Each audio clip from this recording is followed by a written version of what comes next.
Are living in a computer-programmed reality, and the only clue we have to it is when some variable is changed and some alteration in our reality occurs. Was something changed in this timeline? Was something changed in this simulation we're living in right now? Someone called the simulation the Matrix. What are the signs that the Matrix has changed? Well, there's a thing called the Mandela effect. This phenomenon has been around for a while, and we're going to discuss it in today's video. And if you guys don't know what the Mandela effect is, I'll break it down for you. The Mandela effect is a social phenomenon where a large group of people collectively share the same false memory of an event or detail. False memory, or was it false? Now, why is it called the Mandela effect? Well, the origins say that the term was coined in 2009 by a paranormal researcher, Fiona Broom. She discovered that she and many others vividly remembered South African leader Nelson Mandela dying in prison in the 1980s, even though he was actually released in 1990 and lived until 2013. And I also remember this, which is weird, because I was a little kid at the time, but I remember being taught in school that Nelson Mandela passed away in prison. Unless I'm remembering it wrong, just like a lot of people are. Or maybe the timeline was changed. We're going to share some really odd Mandela effects, and one of them is really recent. Some of these clips are going to be spooky and might even blow your mind. Let's dive into today's video.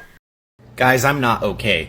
I just heard something that I might be way behind, but I can't believe it. I truly can't believe it. You know who this is, right? I mean, I hope you do. If you don't know who this is, then you're way too young. Yosemite Sam. And if you know who Yosemite Sam is, you know what his catchphrase is, okay? Say it with me. On 3, 2, 1. What in tarnation, right? If you go to the Wikipedia page, they're saying he has never said this. Never. It's never been in an episode.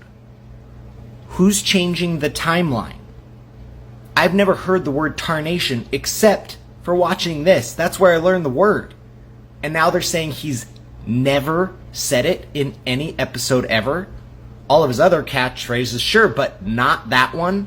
Why are they rewriting this? And I could have sworn I heard that in the Space Jam movie when I was a kid seeing that in theaters. I remember thinking that was an odd turn of phrase, but that was the character's catchphrase, right? But evidently not. Apparently, he's never said that ever. We have finally busted a Mandela effect. I still don't think everybody's going to agree.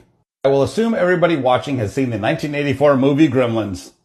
If I were to ask you what this guy's name is, we will get a split decision. It'll either be Stripe or Spike. Even over on Reddit, there's a discussion about this. But in my last video, Spike, so I headed over to Google. I typed in Spike Gremlins, and it corrected me to Stripe. So as it stands right now, it has always been Stripe. This guy has never been Spike. And I know we don't just trust Google, but if you start looking in the comments right now, we're going to have an overwhelming majority of everybody saying it was Stripe. But on the other hand, I know him as Spike. He has always been Spike. And if you remember him as Spike, I want you to comment. I actually just rewatched that movie last Christmas, and I could have sworn that Gremlin's name was Spike as well because of the mohawk, the white mohawk. I always assumed his name was Spike, and I thought his name was Spike, and I could have sworn I heard them say Spike in the movie, but apparently that wasn't what was actually said. Stripe doesn't even sound like a good name. Spike sounds like an actual name. Stripe?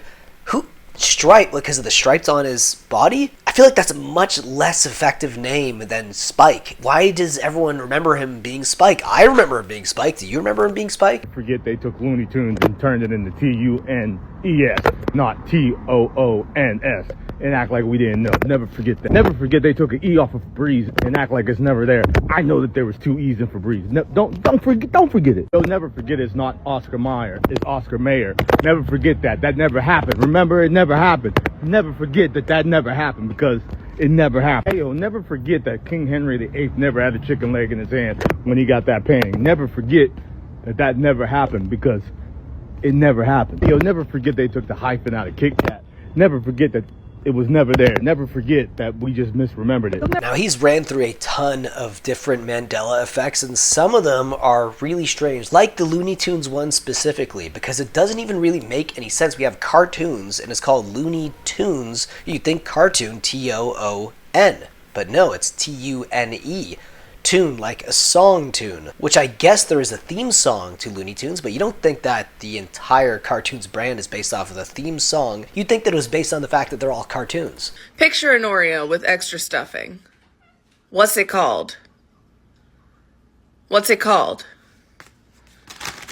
Double stuffed, right? It's double stuff. With one, it's double stoof. Double stoof. How long? Look it up. All of them. Double stoof. Mega stoof. No.